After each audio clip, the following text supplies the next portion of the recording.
కేసీఆర్ అనే మొక్కను మళ్ళీ మొలవని అని తెలంగాణ రాష్ట్రంలో రాసి పెట్టుకోండి. చెప్పిన నాడు ఓడిస్తాని, ఓడించిన పార్లమెంటులో గుండు సున్నా అని చెప్పిన గుండు సున్నా తెచ్చిన ఇవాళ నీ పార్టీని మళ్ళీ మొలకెత్తని ఇయ్యనని ఈ వరంగల్ గడ్డ మీద నుంచే చెప్తున్న కేసీఆర్ కాసుకో చూద్దాం. సోనియమ్మ మా అమ్మ, సోనియమ్మ మా అమ్మ, మా 4 కోట్ల తెలంగాణ బిడ్డలకు కన్న తల్లి.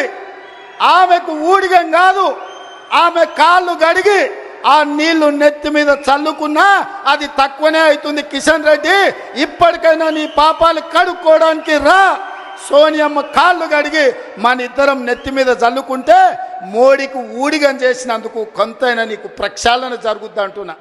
మేము ఇవాళ ఆడబిడ్డల్ని కోటీశ్వరులను చేయాలనుకున్నాం.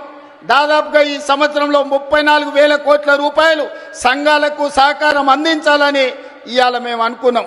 ఆడబిడ్డలకు అదాని అంబానీలకే పరిమితమైన సోలార్ పవర్ ప్రాజెక్టులు ఇవాళ మా ఆడబిడ్డలకు మహిళా సంఘాలకు ఇచ్చి వాళ్ళని పారిశ్రామికవేత్తలను చేసి కోటీశ్వరులను చేయాలనుకున్నాం. అందుకే నేను అడుగుతున్నా, ఈ వేదిక మీద నుంచి కేంద్ర ప్రభుత్వాన్ని ఇక్కడికి వచ్చిన మా తెలంగాణ ప్రజల్ని, మనకెందుకు ఉండకూడదు?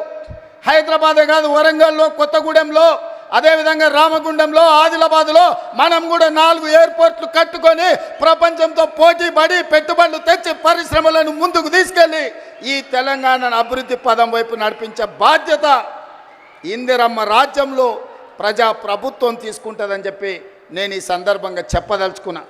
ఎవరైనా ఈ అభివృద్ధిలో కాళ్ళలో కట్టబెట్టాలి, మేము చేయలేదు కాబట్టి వీళ్ళు కూడా చెయ్యొద్దు అని కుట్రలు కుతంత్రాలు చేస్తే వాళ్ళు ఊచలు లెక్క పెట్టాల్సి వస్తుందని చెప్పి నేను ఈ వేదిక మీద నుంచి స్పష్టంగా చెప్పదలుచుకున్నా. మీరు కుట్ర